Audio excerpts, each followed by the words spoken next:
Salut les amis, j'espère que vous allez bien. Alors dans cette vidéo, je vous propose de faire un petit tour d'actualité. Vous le savez déjà, le Barça fait match nul sur la pelouse de Rayo Vallecano. Et dans cette vidéo, je vais essayer de vous donner un aperçu, un condensé des mots forts de Hansi Flick.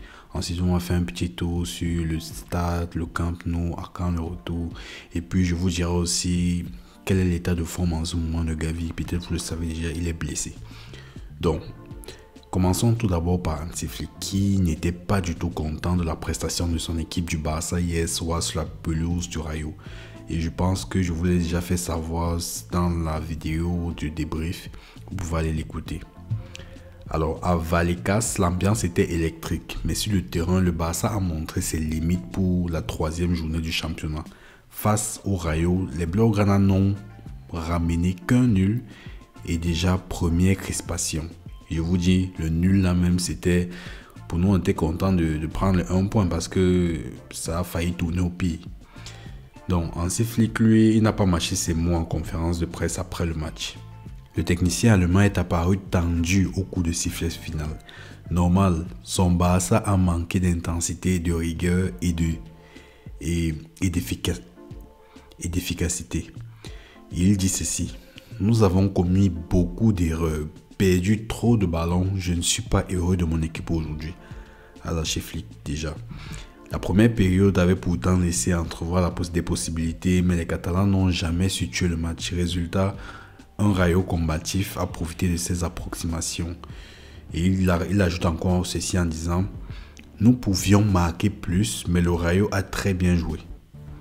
Donc, je continue. Flick aurait pu trouver des circonstances atténuantes, notamment avec un arbitrage et une VAR jugée floue ce dimanche. Mais là encore, il a préféré évacuer. Et il dit ceci: c'est ce que c'est, la VAR doit fonctionner. Je ne sais pas ce qui s'est passé, mais ce n'est pas mon travail. Pas question non plus d'incriminer le terrain ou la fraîcheur de ses joueurs. Il rajoute: le gazon, non, ce n'est pas une excuse. Vous savez comment je suis, nous devons contrôler davantage le ballon et mieux gérer la pression, a insisté le coach. Et s'il a tenu à saluer la performance de Joan Garcia, il ajoute ceci: je l'ai félicité, il a fait un match fantastique, sans erreur, avec beaucoup de confiance. Flick a surtout envoyé un message fort à son vestiaire. Il dit: le plus important pour moi, c'est que lorsque le mercato se termine, tout le monde soit engagé à 100%. Il ne doit pas y avoir d'ego. Les égos tuent les chances de succès, a martelé l'entraîneur. Le calendrier offre désormais un répit avec la trêve internationale. Flick compte bien en profiter. Et il ajoute: je suis heureux qu'il y ait ce break. Nous allons travailler sur nos erreurs. Avec la bonne attitude, nous serons meilleurs. Mais franchement, moi, quand j'écoute cette interview, je me pose deux questions. Premièrement, qui sont ces joueurs qui ont présenté les égos dont il parle là? Franchement, je ne sais pas. Et la deuxième des choses, c'est qu'ils vont travailler sur ces erreurs, même malheureusement, une grosse partie de l'équipe du Barça est en ce moment en sélection espagnole. Donc, je ne sais pas trop comment ça va se passer, mais bon, je pense qu'il va résoudre ça. Passons désormais à la seconde actualité. Si l'on en croit les informations de sport, le Barça s'apprête en effet à vivre un moment historique, le retour Spotify Camp Nou, après 2 années de rénovation. Alors que le club devait encore confirmer l'enseigne qui accueillerait le match de Ligue des Champions contre le PSG le 1er octobre, l'annonce est imminente. Le stade sera prêt et rouvrira ses portes dans quelques jours, marquant donc la fin d'un chantier colossal commencé en juin 2023.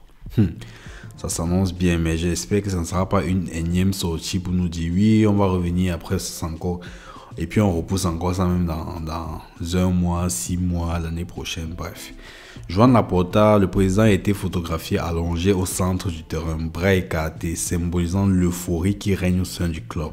Après 2 saisons d'exil à l'Olympique, les stades olympiques, environ 27 000 supporters auront la chance de revenir dans leur maison dès le 14 septembre pour le match contre Valence. Ça, c'est une bonne nouvelle quand même.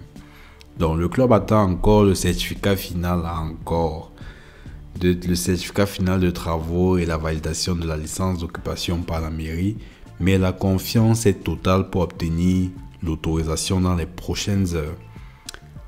En cas de retard, la réouverture pourrait être décalée d'une semaine, vous voyez. La réouverture se fera en 3 phases. La première, prévue pour Valence, ouvrira la tribune A et le goal sur 27 000 places. La seconde ajoutera le latéral, donc c'est un espace latéral sur le terrain, pour atteindre à peu près 45 000 spectateurs fin octobre. Et enfin, une autre partie qu'on appelle le goal nord portera la capacité de 60 000 fin novembre. Donc, ces étapes permettront au Barça de reprendre progressivement son stade tout en poursuivant les travaux sur d'autres zones. Donc, au-delà de cette première phase, le projet prévoit la construction d'une 3e tribune, l'installation des espaces VIP et la pose de la couverture pour transformer le Camp Nou en plus grand stade d'Europe avec 105 000 places. Voyons voir ce que ça va donner.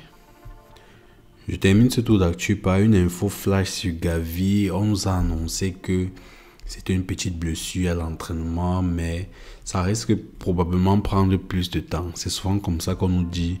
On nous dit, bon, on va faire des examens, et puis on se retrouve en train de faire, je sais pas trop, des mois sans le voir. J'espère au moins que ça ne sera pas le cas. J'espère vraiment. Parce qu'il a manqué le match contre le Rayo. On nous a toujours pas annoncé la suite. Bon, on espère que ça va vraiment bien se passer avec lui, qu'il va revenir. Bon les amis, c'est tout pour cette vidéo. J'espère que vous avez apprécié. Dites-moi ce que vous en pensez en commentaire. Franchement, n'hésitez pas. Je vous attends en commentaire. D'ici là, portez-vous bien et à très vite.